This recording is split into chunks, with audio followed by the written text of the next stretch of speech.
Chères Grenobloises et chers Grenoblois, ici dans le public ou sur Internet, et évidemment, chers collègues, mesdames et messieurs les élus, c'est la première fois que nous nous retrouvons depuis le début de l'année.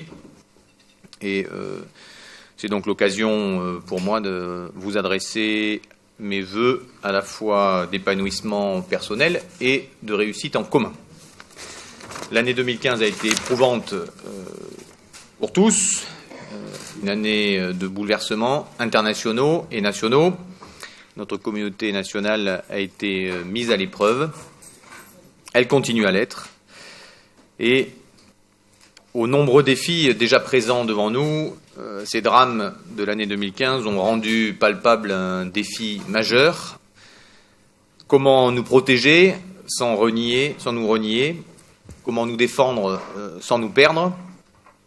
Comment rester fidèles à ce que nous voulons ensemble, tout en avançant dans un monde incertain?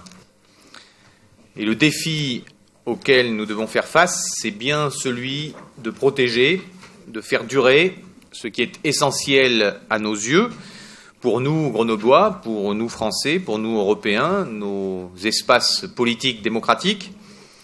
Et l'heure n'est définitivement pas aux vieilles oppositions, aux vieux clivages, mais l'heure est bien à avancer ensemble pour protéger ce qui est précieux et toujours agir dans l'intérêt général. C'est à cela aussi que nous a notamment invité la COP21, au-delà des mots, des intentions, des objectifs, la responsabilité de notre génération, toutes tendances et sensibilités confondues, c'est bien de bâtir cette société, de bâtir la ville post-COP21, la ville de demain. Et bien sûr, il y a une multitude de chemins pour réaliser cet objectif. Je crois qu'une des responsabilités qui nous incombe tous ici, c'est en situation de majorité de partager nos choix et en situation d'opposition de faire des propositions, de nourrir et d'enrichir le débat sans dégrader l'image de la ville.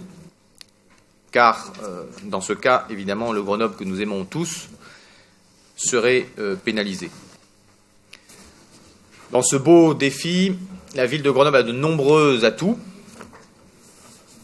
au premier rang desquels la maturité et la vitalité de notre société civile, citoyens, entrepreneurs, chercheurs, associatifs. Nous n'avons pas encore fini le premier mois de l'année que déjà les premières grandes actions de cette ville COP21 voient le jour. Au 1er janvier, aux côtés de 14 communes de la métropole, et en attendant 43 communes au global de la métropole, toutes tendances politiques confondues, Grenoble a rejoint la démarche ville apaisée en généralisant les 30 km/h. Grenoble avance vers des espaces publics apaisés, retrouvés, vers une ville où chaque mode de déplacement trouve sa juste place. Paris également a étudié cette solution, a annoncé étudier cette solution pour l'horizon 2020 et sans doute beaucoup d'autres villes en France suivront, comme d'autres nous ont précédés un peu partout en Europe.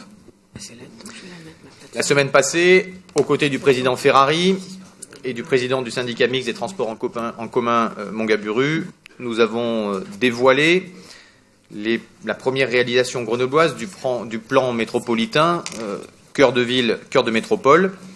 Là aussi, des améliorations pour notre ville vont être fondamentales. Il sera possible d'aller du parc Paul Mistral à l'Isère et à l'Esplanade dans un parcours privilégié.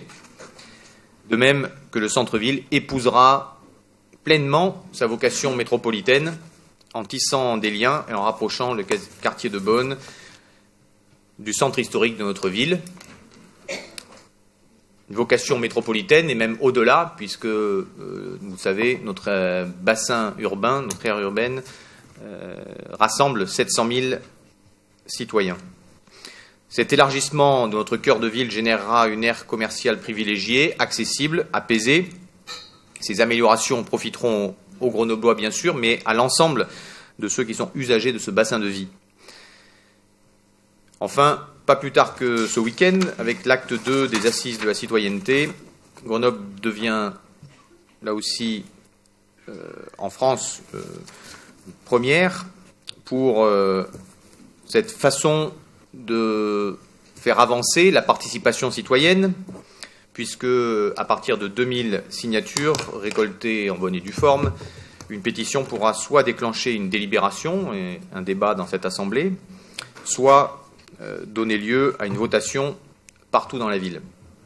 Et dans ce cas, pour que nous engagions à la reprendre, la proposition aura dû recevoir plus de 20 000 votes en sa faveur.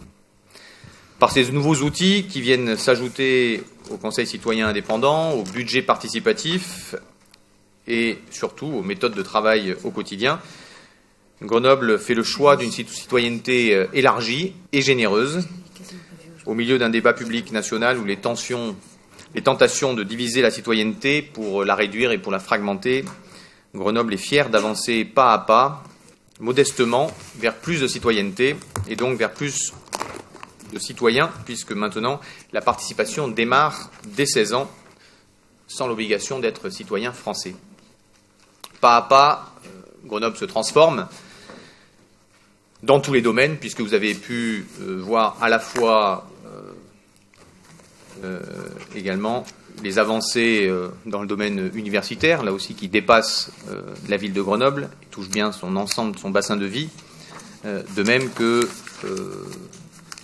ce matin, nous avions la métropole, la ville de Grenoble, la ville d'Échirolles, des représentants pour participer à un événement du programme d'investissement d'avenir pour lequel la métropole, la ville de Grenoble et la ville d'Échirolles portent un projet lauréat parmi les 20 projets lauréats.